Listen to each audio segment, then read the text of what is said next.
नमस्कार। नमस्कार। दोस्तों, एक बार की बात है कि वशिष्ठ मुनि जी विश्वामित्र जी के आश्रम में गए। जब वो वहां पर उनके पास बैठे हुए थे तो ऋषि विश्वामित्र जी ने उनको जाते हुए अपने 1000 साल की तपस्या का फल को भेंट किया और वो बहुत खुश होकर वहां से चले गए। कुछ दिनों के बाद ऐसे ही ऋषि विश्वामित्र जी वशिष्ठ जी के आश्रम में गए तो उन्होंने उनको जाते हुए वो एक पल के सत्संग का पुण्य उनको भेंट किया। ये भेंट मिलने के बाद ऋषि विश्वामित्र जी उनके चेहरे पे कुछ ऐसे भाव आए। ऋषि विश्वामित्र को लगा कि मुनि जी ने मेरा कुछ उपहास कर दिया है। मैंने तो उनको 1000 साल की तपस्या का फल भेंट किया था और उन्होंने मुझे एक पल के सत्संग का फल मुझे दिया है। ऋषि वशिष्ठ जी ने भी इस चीज को उनके चेहरे से पढ़ लिया। तो ऋषि वशिष्ठ ने कहा कि विश्वामित्र जी, ऐसा लग रहा है कि आप सत्संग के पुण्य को कम आंक रहे हैं। सत्संग का असली मतलब होता है सत्य का संग करना।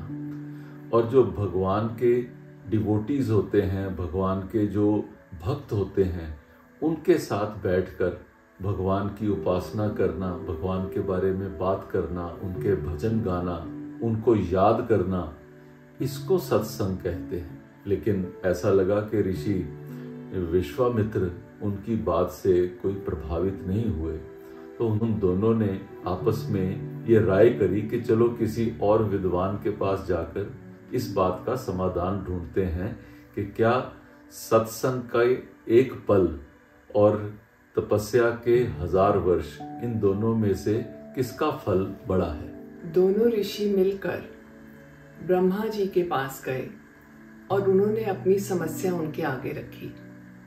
ब्रह्मा जी ने कहा, मैं सृष्टि का निर्माण करता हूँ, मेरे पास ऐसी बातें सोचने का समय ही कहाँ है।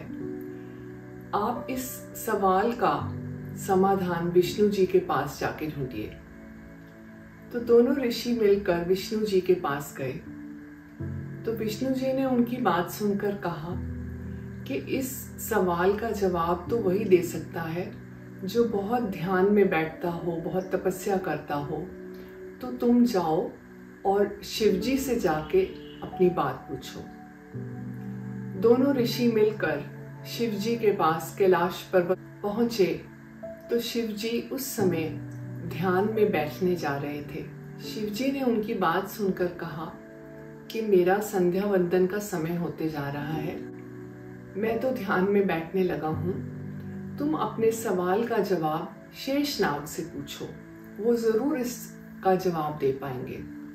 शेषनाग जी ने उनकी बात सुनी और कहा कि मैं तो धरती को अपने सर के ऊपर धारण किया हुआ है और उसका संतुलन बनाए रखने की वजह से मुझे एक पल भी ऐसी चीज सोचने का मेरे पास वक्त नहीं है। लेकिन अगर आप ये धरती को एक पल के लिए मेरे सर से उसका भार उठा पाए तो तब मैं इस समस्या के बारे में सोच पाऊंगा। तो ऋषि विश्वामित्र जी ने कहा, ये कैसे संभव हो सकता है। तो उन्होंने जवाब दिया कि तुम क्यों ना अपने 1000 साल की तपस्या के प्रताप से धरती माता को प्रार्थना करो कि वो कुछ पल के लिए मेरे को भार मुक्त कर दें। उसी समय विश्वामित्र जी ने जल को अपनी आंजुली में भरा और प्रार्थना करी कि मैं अपने 1000 साल की तपस्या धरती माता को अर्पण करता हूं और वो शेषनाग जी को कुछ पल के लिए इस भार से मुक्त कर दे।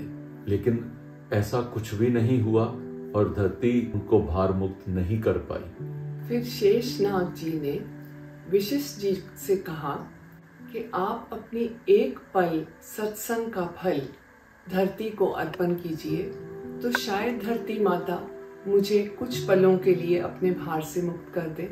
तो वशिष्ठ जी ने अंजलि में पानी लेकर अपने एक पल सत्संग का पुण्य धरती को अर्पित किया और साथ में प्रार्थना की कि हे धरती माता, कुछ पल के लिए शेषनाग को अपने भार से मुक्त कर दो ताकि वे हमारी समस्या के बारे में सोचने का प्रयास कर सकें।